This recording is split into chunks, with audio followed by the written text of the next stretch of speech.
Mesdames, Mesdemoiselles, Messieurs, bonsoir à toutes et à tous. J'espère que vous vous portez bien. Bienvenue sur cette chaîne YouTube. C'est un test. C'est du karting. C'est de la folie, de la joie.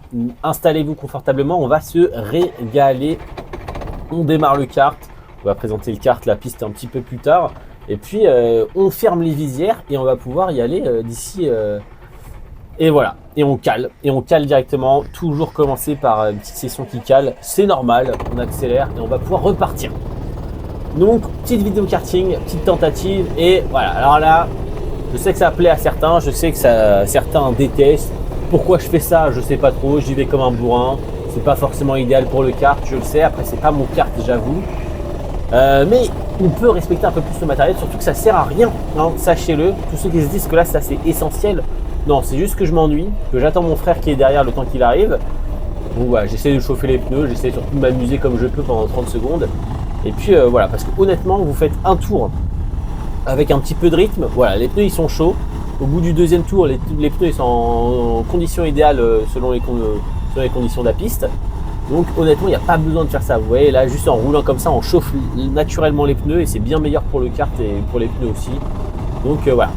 Allez, la courtoisie, on laisse passer mon frère qui roule avec moi, le numéro 93, Marc Marquez. Voilà. Et on va s'amuser un petit peu sur ce circuit. Et vous allez voir, on va avoir 2-3 problèmes tout au long de la séance. C'est pour ça que je voulais faire une petite voix off sur notamment cette session de karting de location, du coup karting de Beau Soleil à Laval.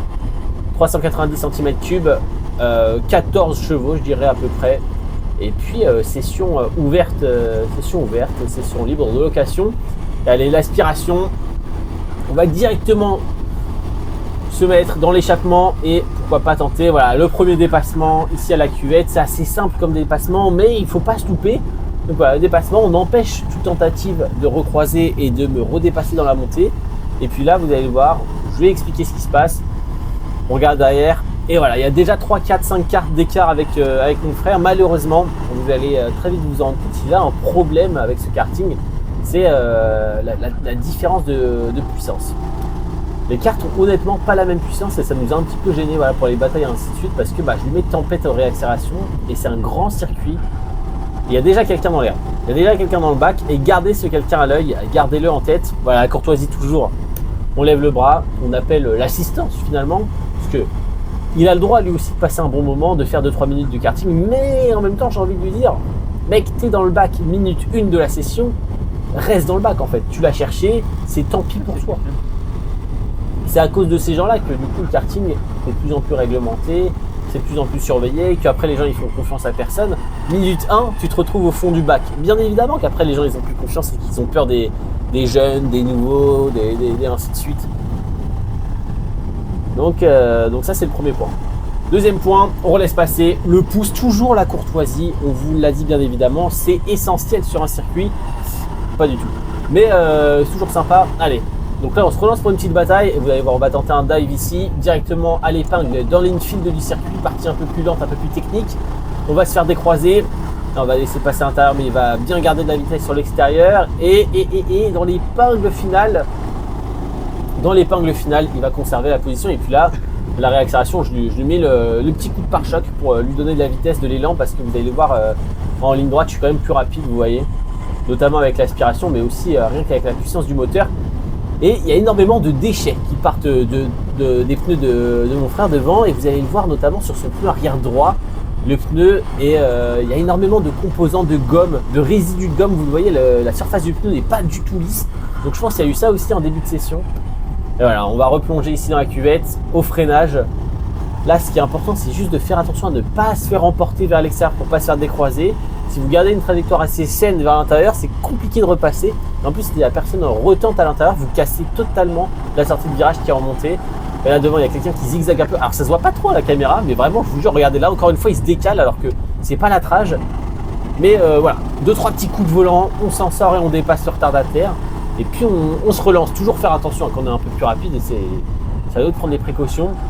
À la dernière épingle, toujours un kart dans le bac et on appelle toujours l'assistance pour toujours plus pratique d'avoir une piste qui est claire sans aucun danger.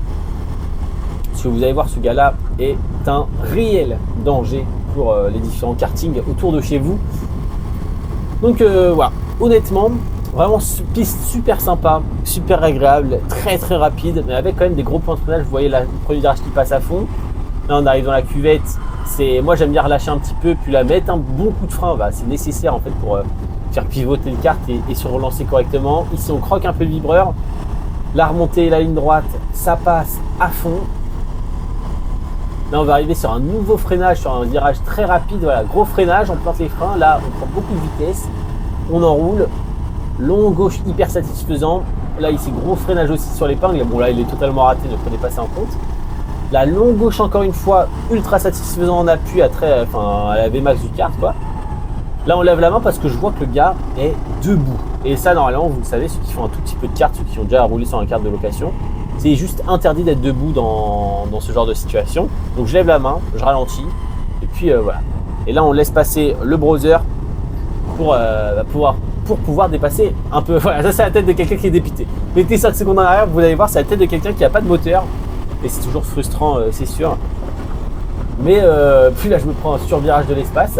Voilà, on regarde le pneu comme si c'était la faute du pneu. Mais voilà. Donc en carte de location, toujours 2-3 éléments à prendre en compte. Là attention, il faut dépasser les retardataires. On se faufile comme ça. On le pousse un peu pour lui donner un peu de vitesse, un petit bump. Et puis on continue sur cette lancée. Et là vous allez voir, on arrive sur des moments exceptionnels. Le long gauche, il reste une personne à dépasser. Le drapeau jaune, toujours faire attention. Je regarde s'il n'y a pas quelqu'un voilà, qui vient me dive comme un fou. Et là, vous l'avez vu, il vient de repartir. Le kart dont on parle depuis tout à l'heure, qui est dans le truc, là, il vient juste de repartir. Il était dans le gravier, il vient de repartir. Et donc, enfin, la piste se libère. Plus qu'à dépasser casque rouge, belle esquive de la part d'Amir Marquez là derrière à ce moment-là. On le dépasse. Et vous le voyez, le gars qui vient de sortir du gravier, il est juste devant nous. On l'a à la ligne de mire. Et à ce moment-là, avec mon frère, on se dit, bah, très simplement, on va le doubler. Tu vois, il va prendre son temps. Il va revenir tranquillement sur le circuit. Il veut faire des minutes. Et regardez ça. Là, je parle même plus. Regardez ça.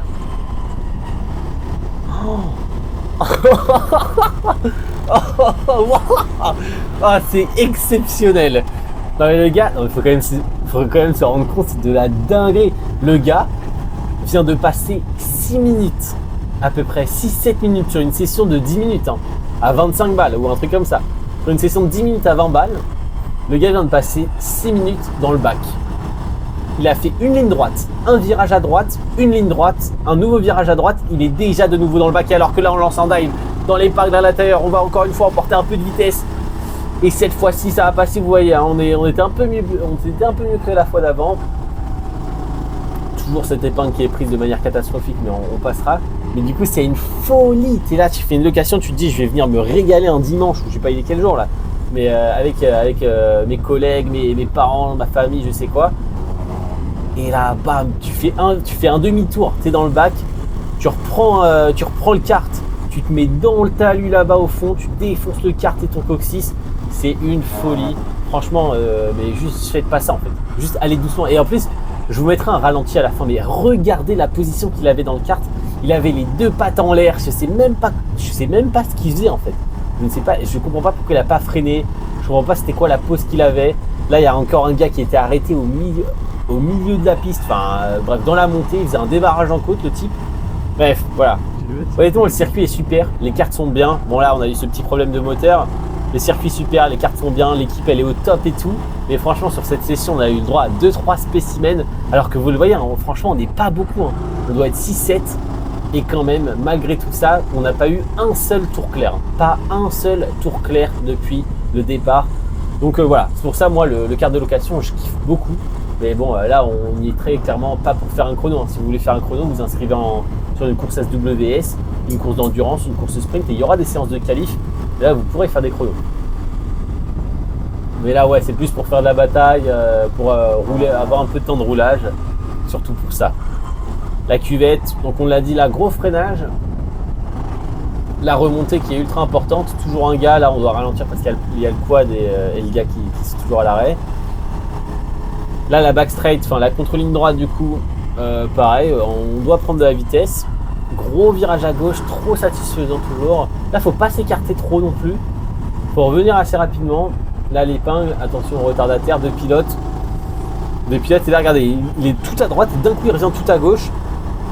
un mystère. Et là pareil, il va tout à droite, d'un coup il revient tout à gauche, c'est assez incompréhensible, il n'y a aucune trajectoire linéaire, mais tant qu'on fait attention et qu'il n'y a pas de contact, au final tout va bien.